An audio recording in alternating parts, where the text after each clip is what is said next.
Hello, everyone. It's a pleasure to be with you. Today, I'd like to start our conversation by looking at a word we hear all the time, evangelism, from a slightly different perspective. When we think of evangelism, we usually imagine lacing up our shoes and heading out. We think of it as an outward activity, approaching someone, inviting them to church, and persuading them. But have you ever felt this way?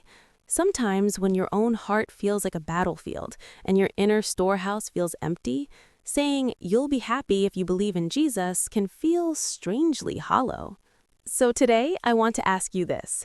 Who should be the very first target of evangelism? Surprisingly, the answer is myself. To me, evangelism is the act of first preaching the gospel to myself. The essence of evangelism is ensuring that Jesus, who is the truth, lives within me through his word. Every morning, the moment we wake up, we are exposed to countless worldly voices.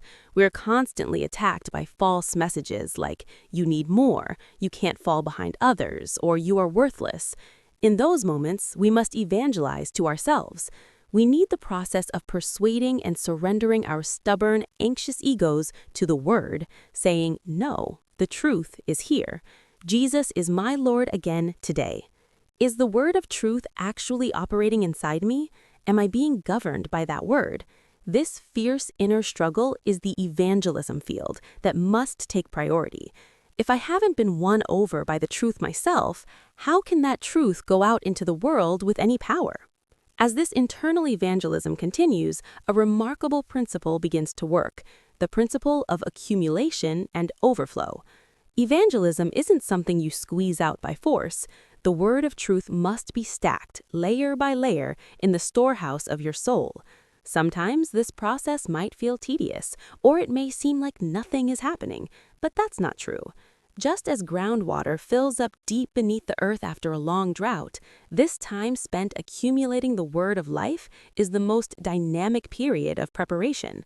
What happens when the word fills you up so much that it can no longer be contained? Like water overflowing a cup, it begins to spill over naturally. That is the moment you can finally share the truth with those around you. Even if you don't struggle to explain it, the fragrance of Christ will naturally seep through your expressions, your speech, and your life choices. This is the overflow of truth. Ultimately, before evangelism is about the steps we take outward, it is a matter of the depth we reach inward.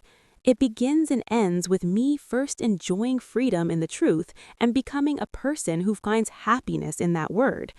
Viewers, please don't feel heavy-hearted if you didn't evangelize someone today. Instead, just ask yourself this one thing.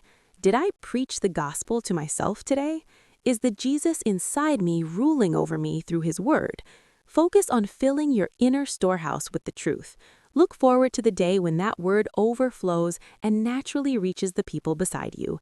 Becoming a happy Christian yourself, that is the greatest evangelism. I'll wrap up today's talk here. Thank you.